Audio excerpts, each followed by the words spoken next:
गिरधर गोपाल दूसरो न कोई। मीरा कहती माँ मेरे पति तो एक ही है, माधव। माधव के अलावा हमारा कौन पति हो सकता। लेकिन पिता ने एक भी बात नहीं मानी। मीराबाई का विवाह महाराणा सांगा के युवराज कुमार भोजराज से कर दिया। विवाह हुआ लेकिन मीराबाई ने अपने गिरधर गोपाल को नहीं छोड़ा।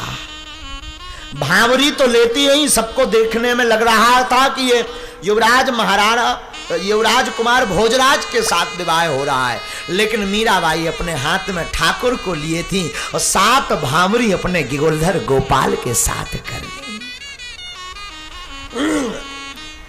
विवाह हुआ तो मीराबाई माता पिता की आज्ञा मानकर जाने लगी। तो पिता ने पूछा बताओ बेटी क्या चाहिए। मीरा की आंखों में आंसू आ गए। पिताजी आज हम जा रहे हैं, आप हमें संपत्ति दो या ना दो, आप दहेज दो या ना दो, पर पिताजी अगर मेरी प्रसन्नता चाहते हो, मेरी खुशी चाहते हो तो पता है मैं क्या चाहती हूँ। हाँ बेटी मांगो क्या चाहते हैं। पिताजी अगर देना ही है तो हमें गिरधर गोपाल को दे दो, और कुछ नहीं चाहिए। अगर तुम अपनी बेटी को प्रसन्न देखना चाहते तो गिरधर गोपाल को दे दो, क्योंकि मैं गिरधर गोपाल के बिना रह नहीं पाऊं। सबकी आंखों में आंसू आ गए। अरे ये कितनी भक्तनी है। सब जय जयकार करने लगे। और मीरा की मां ने मीराबाई के सेब ठाकुर जी श्री गिरधर गोपाल जी को दे दिया। मीराबाई श्री गिरधर गोपाल जी को लेकर के चलने लगी। विदा हुई पिता के घर से पति के घर पहुंच गई। पहले ही दिन वहां पर कुल देवी का पूजन हुआ। तो सासू मां ने कहा बहू ये देवी माता है, इनको प्रणाम करो। तो मीराबाई धीरे से बोली माँ जी बुरा मत मानना, ये मस्तक तो केवल एक बार गिरधर गोपाल जी के चरणों में झुका है, अब लौटकर किसी और के चरणों में नहीं झुकेगा। हमारा मस्तक तो सिर्फ गिरधर गोपाल जी के, आपकी कुल देवी है, हम वंदना करते हैं। माँ आपकी कुल देवी है, आप प्रणाम करो, पर ये मस्तक तो सिर्फ गिरधर गोपाल के चरणों में झुकेगा और किसी के चरणों में नहीं झुकेगा। पागलों, इस कथा को बताते हुए ये भाव प्रकट हो रहा, मेरे पागलों, जीवन में एक बार जिसको इष्ट बना लो, जिसको अपना बना लो, फिर उसको छोड़कर के किसी दूसरे के सामने तुम्हें झुकने की आवश्यकता नहीं।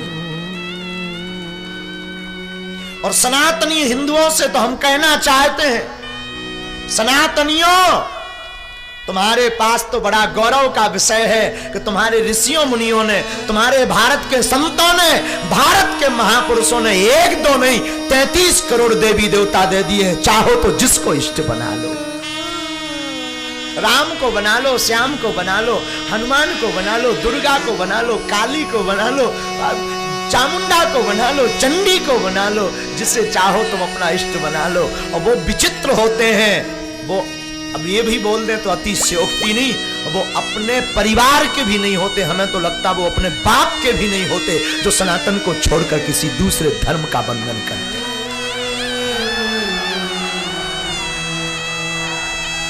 सनातन में क्या कमी है भगवान की? तुम्हें जो भगवान अच्छा लगे उनको मानो। हम ये नहीं कहते किसी की बुराई करो, सब धर्मों का सम्मान करो, पर दिल में सनातन को रखो।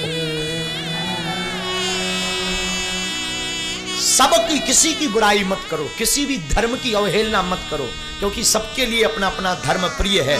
लेकिन जब भी मस्तक झुकाना तो सनातनियों मस्तक झुके तो हमारे सनातन धर्म के देवताओं के चरणों में झुके, मस्तक झुके तो भारत के संतों के चरणों में मस्तक झुके। याद रखना, आज हमसे जब पत्रकार प्रेस वार्ता हो रही थी तब एक पत्रकार विचित्र बात बोल रहे थे। महाराज जी आप दरबार लगाते हैं, आप पर कृपा किसकी है? हमने कहा भैया हम पर सिर्फ एक की ही कृपा है और दूसरे को हम जानते नहीं है, जिनका नाम हनुमान जी है। बुरा ना माने, हम तो कभी कभी अपनी मौज में अपने गुरुजी को भी हनुमान जी बोलते हैं। हमारे सन्यासी बाबा हमें हनुमान जी नजर आते हैं, हम तो उनको भी हनुमान जी बोलते हैं।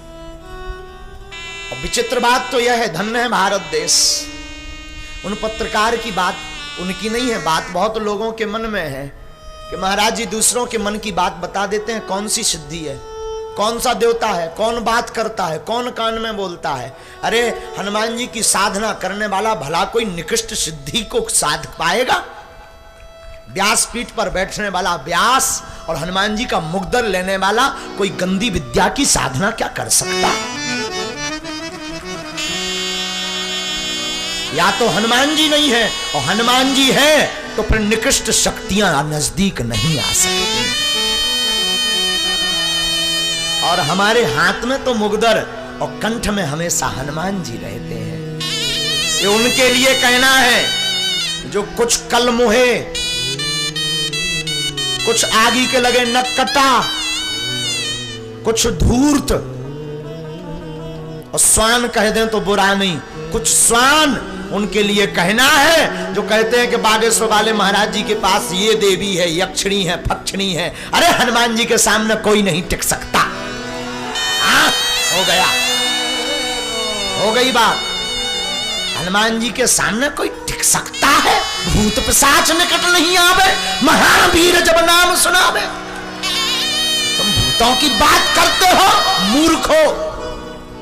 हनुमान जी के सामने जो हनुमान जी का नाम लेता है और हनुमान जी को अपना बाप मानता, भूत के बाप की क्षमता नहीं कि उसे परेशान करे। जो कहते हैं कि बागेश्वर वाले महाराज जी के पास ये है और वो है, वो मूर्ख हैं। बागेश्वर वाले दास के पास, धीरेन्द्र कृष्ण के पास तो हनुमान जी थे, हैं, और हम हनुमान जी के रहेंगे। तुम्हारी ठठरी।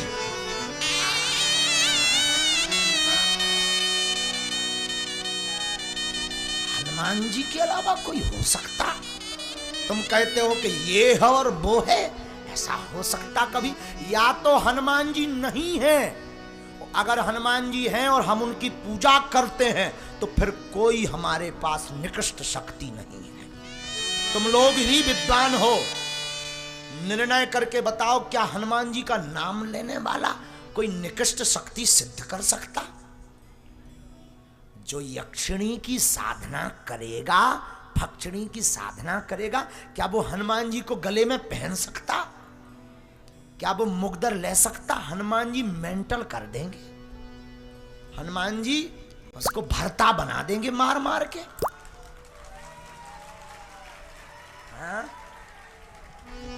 और हम निवेदन करेंगे, बुरा न मानिए, हमें अपने पागलों पर भरोसा है। बागेश्वर धाम के जितने पागल हैं, इसलिए तो हम ताल ठोक कर बोलते रहते हैं। कि कई लोग कहते हैं महाराज जी आप जवाब क्यों नहीं देते हैं, कोई तुम्हारे खिलाफ बोलता है। हम कहते हैं कि हमारे शिष्य ही काफी है।